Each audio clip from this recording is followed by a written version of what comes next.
नमस्कार। तृतीय वर्ष के प्रथम प्रश्न पत्र में हम मीराबाई पढ़ रहे हैं, जिसके अंतर्गत 16 पद हम पढ़ चुके हैं। 17वें पद से आज हम पढ़ने जा रहे हैं कि किस प्रकार से भक्त भगवान से विनय करता है। विभिन्न उदाहरणों के द्वारा ये समझाता है कि हे भगवान, हे कृष्ण, हे प्रिय, ईश्वर का तो नाम लेने मात्र से बड़े बड़े पापियों का भी उद्धार हो जाता है। इसी लोभ में आकर, इसी लालच में आकर मैं भी आपका नाम स्मरण करती रहती हूँ। पिया तेरे नाम लुभानी हो, कि हे प्रिय, हे कृष्ण, मैं तुम्हारे नाम की लोभी हो गई हूँ, या तुम्हारे नाम से लुभानी शब्द का जो उन्होंने प्रयोग किया है कि किस प्रकार से मैं पूरी तरह से तुम्हारे नाम के प्रति समर्पित हो गई हूँ। क्योंकि मैंने क्या सुना है, नाम लेन तिरता सुना जैसे पाहन पानी हो, कि मैंने ऐसे सुना है कि राम का नाम लेकर पत्थरों को अगर पानी में भी डाल दिया गया तो वो पत्थर तिर गए। आपको पता है कि सीता को प्राप्त करने के लिए वानरों ने जब समुद्र पर पुल बनाया था तो राम का नाम लेकर बड़े बड़े पत्थरों को भी अगर पानी में डाला गया तो वो सब तैरने लगे। तो इस प्रकार विभिन्न उदाहरणों से मीरा कृष्ण को ये बता रही है कि किस प्रकार आपका ईश्वर का नाम स्मरण करने मात्र से ही भव सागर पार लोग हो गए हैं। तो मीरा कह रही है, नाम लेत मैंने सुना है कि पत्थर भी पानी में तैरने लगे, सुकृत कोई न कियो बहु कर्म कुमाणी हो। यहाँ मीरा अपनी विनय का प्रदर्शन करते हुए बता रही है कि हे कृष्ण, मैंने जीवन में कोई अच्छा कार्य नहीं किया और बहुत सारे बुरे कर्म करके और मैंने कर्म ही इस संसार में आकर बांधे। सुकृत यानी अच्छा कर्म, बहुकर्म यानी बहुत सारे कर्मों का बंधन मैंने किया है। लेकिन मैंने ऐसा सुना है कि गणिका कीर पढ़ाता बैकुंठ बसानी हो, कि एक जो वैश्य थी वो तोते को राम नाम पढ़ाती थी और केवल तोते को राम का नाम पढ़ाने मात्र से वो बैकुंठ में चली गई, अर्थात उसका उद्धार हो गया। अरद नाम लियो बाको अवध घटानी हो, कि अगर कोई तुम्हारा नाम आधा भी लेता है तो भी उसका कर्म कट जाते हैं। आपको पता है कि जब एक डाकू था जिसको उसने कहा मुझे तो राम का नाम लेना ही नहीं है, तो उसको कहा कि ठीक है तुम मरा मरा बोलो। तो जैसे वो मरा मरा मरा मरा बोलने लगा तो वो राम का नाम अपने आप ही आ गया। तो केवल उल्टा नाम बोलने से, आधा नाम लेने से भी बैकुंठ की उसकी अवधि घट गई, अर्थात वो भवसागर को पार कर गया, स्वर्ग में चला गया। गरुड़ छांड हरि धाइया पशु जूण मिटानिए, कि गरुड़ ने ईश्वर को जब स्मरण किया, गरुड़ पक्षी ने, तो उसकी पशुवनी मिट गई और वो भी मुक्ति को प्राप्त हो गया। अजामिल से उपद्रे जम त्रास नसानी हो, अजामिल वो था जो कभी भी ईश्वर का नाम नहीं लेता था, ईश्वर का नाम लेने वाले को भी वो क्या करता था कि उसको भी वो दंड देता था। लेकिन क्या हुआ, उसके पुत्र का नाम नारायण था और पुत्र से वो बहुत प्रेम करता था। तो पुत्र हेत पदवी दईर जग सारे जानी हो, तो वो अपने पुत्र का जब बार बार नाम लेता था, नारायण नारायण नारायण, तो केवल उस पुत्र का नाम लेने मात्र से ही वो संसार सागर को तिर गया। अजामिल जैसा पापी भी, जो ईश्वर का बिल्कुल विरोधी था, वो भी बैकुंठ को प्राप्त हो गया और यमराज की त्रास उसकी भी नसानी यानी नष्ट हो गई। यम त्रास यानी यमराज ने उसको भी दुखी नहीं किया, क्योंकि वो तो अमर हो जाते हैं, जो मोक्ष को चले जाते हैं, बैकुंठ में चले जाते हैं। तो पुत्र के हेतु से, पुत्र के प्रेम से वो बार बार जब पुत्र का नाम नारायण नारायण लेता था तो सारा संसार ये जानता है कि केवल पुत्र का नाम लेने मात्र से ही वो संसार सागर को पार हो गया। नाम महात्म गुरु दिया परतीत पिछाणी हो, मीरा दास रावली अपनी कर जानी हो। मीरा कह रही है, इस प्रकार नाम की महत्ता को जानकर, नाम का महात्म यानी महत्ता जान करके मैंने भी इस गुरु को सीखा और तुम्हारी प्रेम है, प्रति यानी प्रेम, उसको मैंने पहचाना है कि किस प्रकार केवल नाम का स्मरण करने से बड़े बड़े जो पापी लोग थे वो भी, उनका भी उद्धार हो गया, वो भी संसार सागर से तिर गया। इसलिए मीरा तो तुम्हारी दास है और अपनी मान करके और तुम ये जानना और इस प्रकार हे कृष्ण, हे ईश्वर, मेरा भी उद्धार कर देना।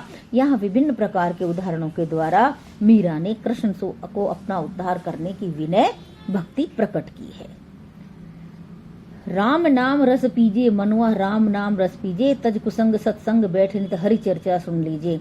इस पद की जो महत्ता है वो ये है, हमारे यहाँ सभी संत कवियों ने सत्संग का महत्व बताया है।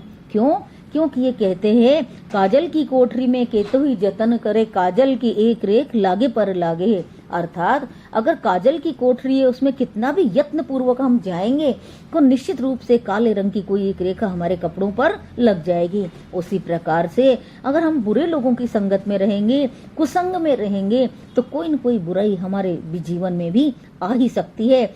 इसलिए सभी संत कवि ये कहते हैं कि जिसको भी संसार सागर से पार होना है, मुक्ति को प्राप्त करना है, उस व्यक्ति को कुसंग छोड़कर सत्संग में जाना चाहिए, अच्छे लोगों की संगत करनी चाहिए। मीरा भी ये बात कह रही है। मीरा ये कह रही है, हे मनवा तुझे क्या करना है, राम नाम का रस पीना है। राम नाम का रस पीने का मतलब क्या है, केवल हरि भजन, हरि का नाम ही तुझे लेना है। कुसंग यानी बुरे लोगों की संगत छोड़ के तुझे सत्संग में बैठना है और हरि चर्चा सुननी है। अर्थात जो व्यक्ति ईश्वर की चर्चा सुनता है वो निश्चित रूप से ईश्वर का ही हो जाता है, और जो बुरे लोगों की संगत में बैठता है तो निश्चित रूप से उसमें कोई न कोई बुराई आ जाती है। काम क्रोध मद लोभ मोह को चित्त सु बहाए दीजिए। हे मानव, अगर तू सत्संग में बैठेगा तो क्या होगा, हरि चर्चा सुनेगा तो क्या होगा, काम क्रोध मद लोभ मोह ये सब तेरे चित्त से बह जाएंगे। यह उपदेश देती हुई मीरा ये कह रही है कि हे मानव, इनके तू अपने चित्त से दूर कर देना। मीरा के प्रभु गिरधर नागर ताही के रंग में भीगे। मीरा कह रही है, मीरा के प्रभु तो कौन है, गिरधर नागर यानी कि कृष्ण है, और वो उन्हीं के रंग में पूरी तरह से डूबी हुई है, भीगी हुई है। रंग में भीगने का मतलब क्या है, पूरी तरह से उनके नाम में, उनकी भक्ति में सरोबार हो जाना, डूब जाना। तो मीरा ये कह रही है इस पद के अंदर, इस पद की जो सबसे बड़ी महत्ता है वो संत कवियों की जो महत्ता होती है कि वो सत्संगति का महत्व बताते हैं, और जो मनुष्य के अंदर बुराइयां होती है, काम क्रोध मद लोभ मोह, उनको दूर करने की बात कहते हैं। मीरा ने भी यहाँ उसी पद्धति का अनुसरण करते हुए ये बताया है कि हे मानव, अगर तुझे तेरा उद्धार करना है तो तुझे ईश्वर के रंग में ही डूबना होगा। आगे के पद में मीरा अपनी स्थिति का वर्णन कर रही है, किस प्रकार से जब उन्होंने राजमहल सब छोड़ दिया तो किस प्रकार राज परिवार के लोगों ने उनको परेशान किया, लेकिन कृष्ण की भक्ति से उनके सारे जो संकट है वो किस प्रकार दूर हो गए हैं, उस महत्ता का वर्णन इस पद में किया गया है। मीरा मगन बई हरि के गुण गाय, कि मीरा किसमें मग्न हो गई है, पूरी तरह से हरि के गुणगान में मग्न हो गई है।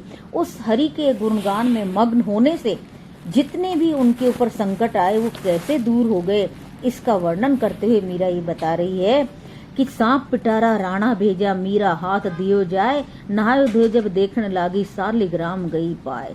कि मीरा ने क्या देखा कि जब उन्होंने देखा कि सांप का पिटारा, राणा ने उनको मारने के लिए बहुत सारे उपक्रम किए, बहुत सारे उपाय किए, तो उन्होंने पिटारी के अंदर सांप भेजा और मीरा को कहा कि इसके अंदर तुम्हारे भगवान है। तो जब मीरा ने क्या किया कि नहा धो करके, और जब वो उस पिटारे को खोलती है तो उसमें सालिग्राम बन जाते हैं। अर्थात वो कृष्ण की भक्ति में इतनी विश्वस्त थी, कृष्ण के प्रेम में इस तरह डूबी हुई थी कि राणा ने उनको मारने के जितने भी उपाय किए वो सारे समाप्त हो जाते हैं, दूर हो जाते हैं। जहर का प्याला राणा भेजा, अमृत दिनों बनाए। राणा ने उनको मारने के लिए जहर का प्याला भेजा तो वो अमृत बन गया।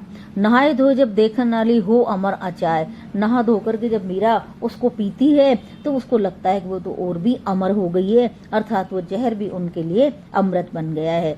यहाँ ये बताया जा रहा है कि उस समय की साहित्य को पढ़कर भी हमें युगीन परिवेश का पता चलता है, युगीन साहित्य परिस्थितियों का पता चलता है।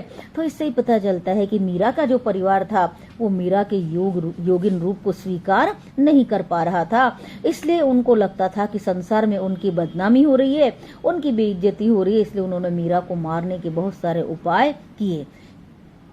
एक तो इस पद से ये पता चलता है, दूसरा ये पता चलता है कि मीरा ने भक्ति को प्राप्त करने के लिए कितने कितने कष्टों को सहन किया है। ऐसे ही कोई मीरा नहीं बन जाता है। सूल सेज राणा ने भेजो दीजो मीरा सुलाए, सांझ भई मीरा सोवण लागी मानो फूल बिछाए।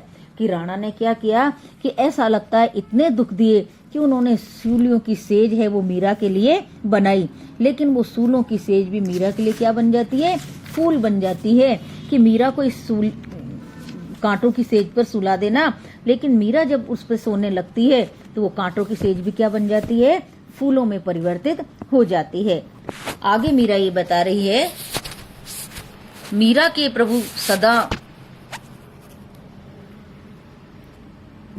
प्रभु सदा सहाय राखे विघन हटाए, भजन भाव में मस्त डोलती गिरधर पे बल जाए। मीरा कह रही है, मीरा के जो कृष्ण है वो सदा उनकी रक्षा करते हैं, सदा उनकी सहायता करते हैं, सारे विघ्नों को दूर करते हैं।